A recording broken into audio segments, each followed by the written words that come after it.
Good morning, everyone. Well, emerging market fears have come back to dominate the market again. The crisis in Ukraine continues, with the situation made worse yesterday after Russia's president ordered a surprise military exercise.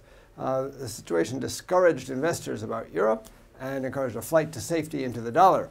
The problems in the Ukraine added to those in Turkey, where a purported recording of Prime Minister Erdogan supposedly discussing how to conceal illicit funds has roiled the market. Furthermore, in South Africa, both the finance minister and the central bank governor spoke glowingly about how the weaker currency has improved the country's competitiveness. That, of course, had the predictable impact on the South African rand. Overall, the dollar gained against almost all the emerging market currencies that we track. I'd expect these gains to continue for a few days at least, as the situation in the Ukraine seems to be quite volatile. However, I don't expect a major emerging market collapse by any means. It's important to note that emerging market stocks actually rose yesterday and also today in Asia, indicating that investors aren't really fleeing the EM asset class as a whole by any means. Now, the dollar also gained overnight against all its G10 counterparts.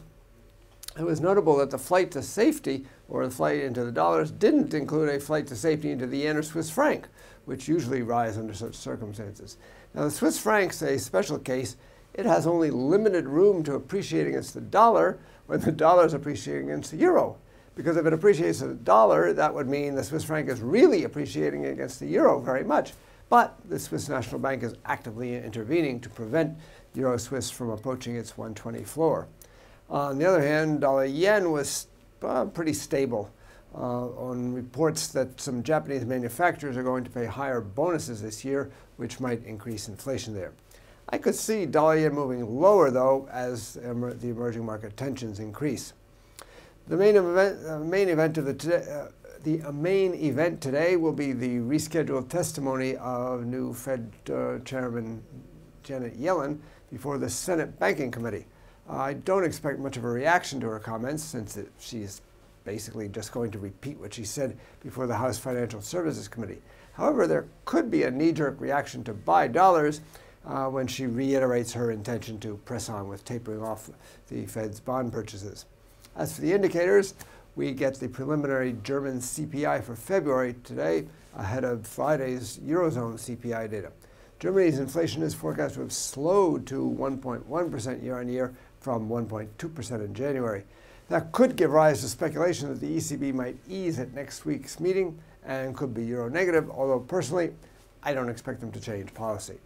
We also get the Eurozone money supply figures for January. Attention will focus on lending, which continues to contract. In the U.S., durable goods orders for January are due out. Both the headline and the figure excluding transportation are expected to have fallen, but fallen at a slower pace than in December. That could be encouraging. We also get the initial jobless claims for the week ended February 22nd. The 4-week moving average is expected to be down a bit, which could also help the dollar. For more information, including technical analysis, please read the full comment on IronFX.com. You can also follow us on Twitter, like us on Facebook, subscribe to our YouTube channel, or circle us on Google+ to get more trading ideas. This is Marshall Gittler, Global Head of FX Strategy at IronFX Global, wishing you solid trading.